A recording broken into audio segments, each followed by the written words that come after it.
এক নাম্বার ইট কিনেন ঠিক আছে, কিন্তু ইটের সাইজটা ঠিক আছে নাকি তা কখনো খেয়াল করেন না আপনারা। অবশ্যই এইসব বিষয় খেয়াল রাখতে হবে, গুরুত্ব দিয়ে যে আপনারা যখন ইটগুলা কিনবেন, ইট কেনার ফলে দেখতে হবে যে ইটের সাইজটা ঠিক আছে নাকি। ইটের সাইজ যদি ঠিক থাকে তাহলে আপনাদের গাঁথনির কোয়ালিটি ভালো হবে এবং কি আস্তরে সুন্দর ফিনিশিং হবে, আস্তরে কোনো ক্যারাক আসবে না। কারণ ইটের সাইজ যদি আপনাদের বেশ কম থাকে তাহলে মনে করেন আপনাদের গাঁথনির কোয়ালিটি আসে না এবং কি গাঁথনির যে জয়েন্টগুলো এই জয়েন্টগুলো ঠিক থাকে না, তার ফলে কি হয় গাঁথনি দেখতে সুন্দর হয় না। তাই আপনারা যখন এরকম এক নাম্বার ইটগুলা কিনবেন অবশ্যই দেখে নেবেন যে এই যে এরকম ইটের সাইজগুলো যেন ভিন্ন ভিন্ন থাকে না। এই যে আমি স্ক্রিনে দেখাইতেছি ছবিতে, যে দেখেন এখানে 4-5টা ইটের ভিতরে ঠিক আছে 5টা 5 রকমের, এই 5টা 5 রকমের হওয়ার কারণে কিন্তু গাঁথনির কোয়ালিটি গুলো আসবে না। কোনোটা দেখা গেছে 2.5 ইঞ্চি, কোনোটা 3.25 ইঞ্চি, 3 ইঞ্চি, ঠিক আছে, আবার কোনোটা দেখা গেছে 10 ইঞ্চি, কোনোটা 9.5 ইঞ্চি, 9.5 ইঞ্চি।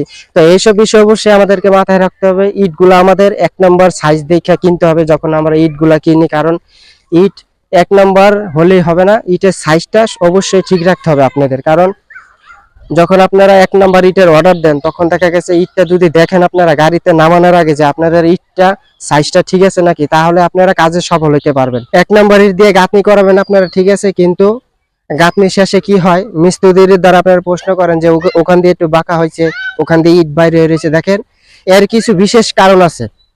দেখা গেছে আমরা ভাড়া থেকে ইট এক নাম্বার ইট কিনি ঠিক আছে, কিন্তু আমাদের ইটের সাইজ কিন্তু বেশ কম থাকে, এটা আমরা অনেকে বাড়িওয়ালারা ধরতে পারি না।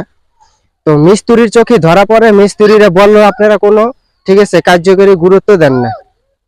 তো এইসব মাথায় রাখতে হবে আমাদের। যখন আমরা ভাটা থেকে ইট কিনে আনি তখন ঠিক আছে আমাদের ইট যদি এক নম্বর হয়েও থাকে ঠিক আছে, আমাদের দেখতে হবে যে ইটের সাইজটা ঠিক আছে নাকি।